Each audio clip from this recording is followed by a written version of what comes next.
She posted, "Some men can't handle a woman with a past." After I found out about her escort service profile, I replied, "Or present." Then I sent the active listing to her corporate HR department. I, 36 male, am a cybersecurity analyst. My entire world revolves around data, patterns, and firewalls. I find vulnerabilities, assess threats, and neutralize them. It's a very black and white job. A system is either secure or it's compromised. There is very little room for gray. My girlfriend of 2 years, Serafina, 33, lived in the gray. She was a senior director at Viridian Strategy Group, a massive consulting firm. Her job was all about nuance, perception, and managing client relationships. She was charismatic, ambitious, and impeccably polished. We had a great life, or so I thought. We lived in a beautiful high-rise apartment. The lease is in my name, a detail I was always thankful for. We traveled, we were talking about the future. She was the perfect partner, presenting a perfect image to the world. The vulnerability scan, as it were, happened by accident. I was testing a new web crawling script I'd written for a personal project, designed to identify and flag unsecured image hosting on certain types of websites. It was just a technical exercise. I set the parameters and let it run. A few hours later, I was checking the logs. The script had flagged a site called Elysian Companions. The name was pretentious, the design glossy and discreet. It was clearly a high-end escort site. My script had pulled a cached image of a woman in a black evening gown, laughing on a balcony, a glass of champagne in her hand. It was Serafina. My heart didn't drop, it just stopped. All the air left the room. It had to be a mistake, an old photo, stolen and repurposed. But the resolution was too high. It was from a professional shoot I'd never seen. I navigated to the profile page. The name was Sarah. The bio was expertly written, full of corporate buzzwords she used every day.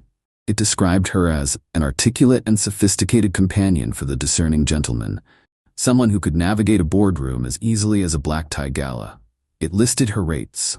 They were astronomical. The CEO weekend experience was priced at $15,000. My analytical brain took over. I suppressed the emotional shock and began gathering data. I took timestamp screenshots of everything. The bio, the photo gallery, the rate sheet, and then I saw the reviews. There were over a dozen, all glowing, and they were recent. One from a user named FinanceBro82 was posted last week. It said, "Sarah is the total package, intelligent, stunning, and utterly discreet. Made my business trip something special, will be booking again." Last week, Serafina had been on a women's wellness retreat in the wine country. A trip she said was to decompress and realign her chakras. The system wasn't just compromised, it was a complete security breach. The firewall was down, and an active threat was living inside my own network, and I had to decide how to neutralize it. Update 1. The confrontation wasn't a shouting match, it was a debriefing. I waited for a quiet Tuesday night. I sat her down on our expensive gray couch and placed my tablet on the coffee table in front of her. The screen was open to her Sarah profile. I said nothing, I just waited. She looked at the screen, and for a split second I saw pure, cold panic in her eyes. It was a micro-expression, gone in an instant. Then the corporate mask snapped back into place. She actually let out a little, dismissive laugh. "Serafina. Oh God, you found that. How embarrassing." Me. Embarrassing is one word for it.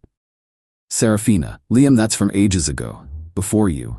I was young and experimenting. It was a phase, a way to explore my autonomy. I just forgot to take it down." It's not a big deal.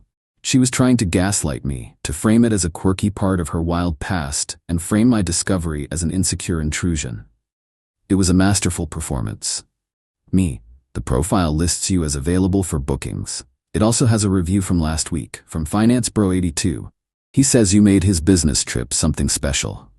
The blood drained from her face, the data point she couldn't spin. She saw I had done my research. Her strategy shifted from dismissal to indignant rage. "Serafina, are you serious? You're tracking my reviews? What kind of controlling, invasive behavior is that? This is my body, my past. I can't believe you're trying to shame me for something I did to survive when I was younger." Me. "You told me you were at a wellness retreat last week, Serafina. This isn't about your past, it's about your present. You are actively running a business as a high-end escort while in a committed monogamous relationship with me. You are lying. It's a fundamental breach of our entire agreement." Agreement? This isn't a business contract, Liam. It's a relationship, and you're violating my trust by digging into my life like this. The circular logic was stunning. My discovery of her lie was a greater betrayal than the lie itself. I felt that cold, detached clarity I get when I'm looking at a complex security problem. Me. It's over, Serafina. She stared at me, dumbfounded. What? You're breaking up with me over this? Over a part of my past I haven't even told you about yet? I'm breaking up with you over the part of your present you actively lied about. The lease is in my name. I'm giving you 30 days to find a new place to live. That's the legal requirement, and I will be following it to the letter. The argument that followed was draining. She cried. She screamed. She accused me of being a prude, of being intimidated by her sexuality, of being a misogynist. It was like she was throwing a whole dictionary of buzzwords at me, hoping one would stick. I didn't engage. I just repeated the facts. You have 30 days. Please make your arrangements. She's still here, for now. The apartment is a battleground of passive aggression. She's alternating between trying to seduce me, don't you miss this? And trying to guilt me. I can't believe you're throwing me out on the street. I know this is just the beginning. A cornered system will try to launch a counterattack. I'm just waiting to see what form it takes. Update 2. 1 month later. The counterattack came as expected, and it was public. Serafina spent the first 2 weeks after the confrontation trying every manipulation tactic in the book. When none of them worked, she moved into the next phase, a public relations campaign designed to frame her as the victim and me as the villain. It started with a post on her Instagram. She has a significant following, a curated audience of colleagues, clients, and friends. She posted a beautifully filtered photo of herself, looking pensively out a window, latte in hand. The caption was a masterpiece of passive-aggressive martyrdom. Friendly reminder that some men just can't handle a strong woman with a past. They want the polished, successful version of you, but can't deal with the journey it took to get there. Their insecurity is not your problem, ladies. Never dim your light for someone who's afraid of your fire. Tash, woman with a past, unapologetic, know your worth. The post blew up, hundreds of likes, comments poured in from her friends and colleagues. So true, Queen. His loss. Never let a small man make you feel bad for your history. My phone started buzzing with texts from mutual friends. Hey man, is everything okay with you and Serafina? What's this post about?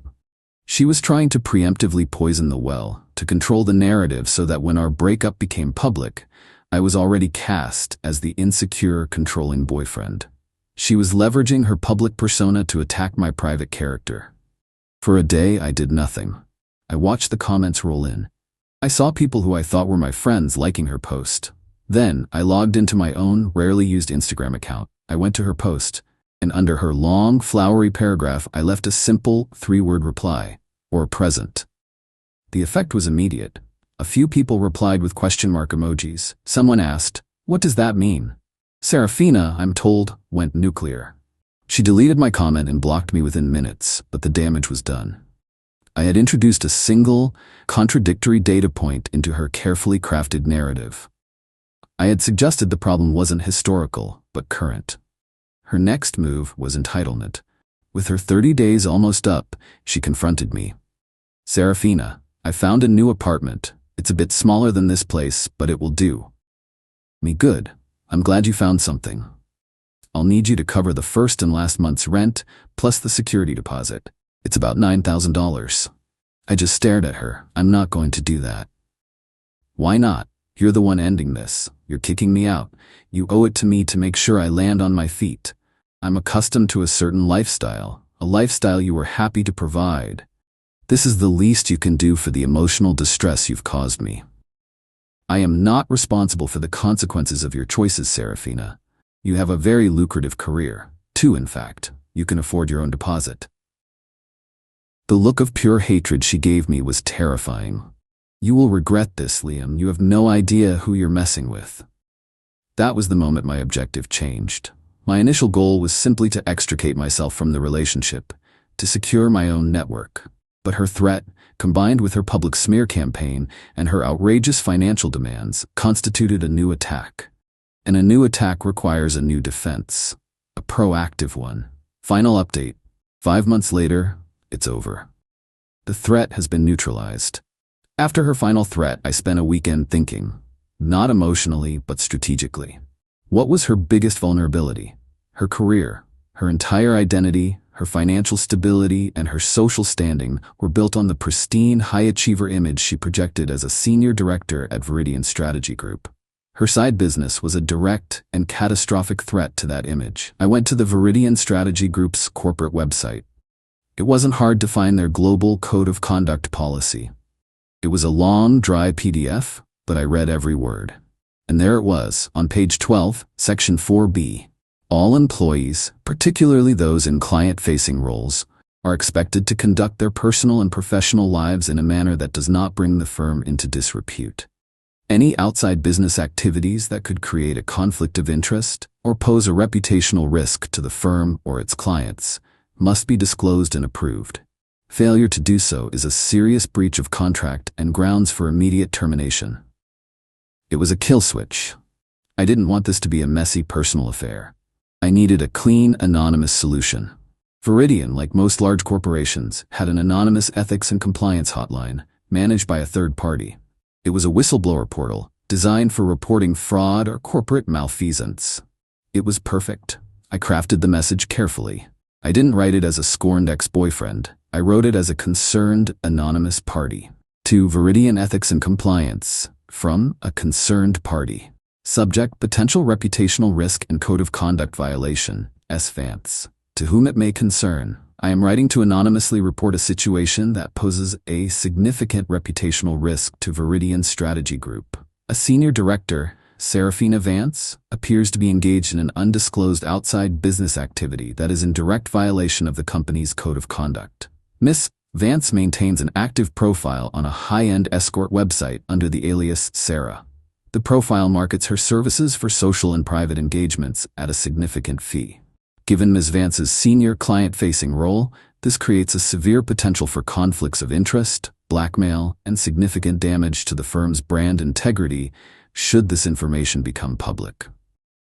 For your verification, the active profile can be found at the following URL, linked to her Elysian Companions Pro. I have attached timestamped screenshots of the profile, rate sheet, and recent client reviews for your records. I trust you will handle this sensitive matter with the appropriate discretion. I submitted the report. I attached the screenshots.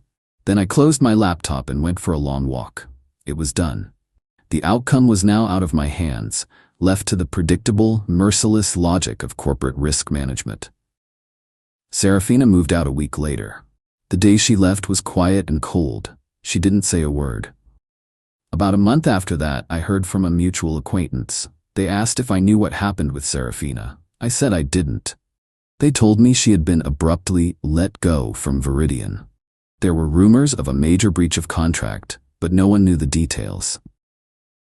She had apparently vanished from their professional circle, her LinkedIn profile scrubbed of any mention of her former employer. A few weeks ago, I got a string of texts from a number I didn't recognize. It was her. They were rambling, furious, and pathetic. She accused me of ruining her life, of being a vindictive monster. She said her life was over, that she had lost everything. She had no idea it was me who submitted the report, but she assumed I had somehow spread rumors. I read the messages. I didn't feel triumph. I didn't feel joy. I felt a quiet sense of order being restored. She had built a life on a foundation of lies, and a single, well-placed data point had brought the whole unstable structure crashing down. It wasn't my fault. It was a matter of physics. I blocked her number. I changed the locks on the apartment. My life is quiet now. I go to work. I debug code. I maintain my firewalls. My network is, for the first time in a long time, completely secure.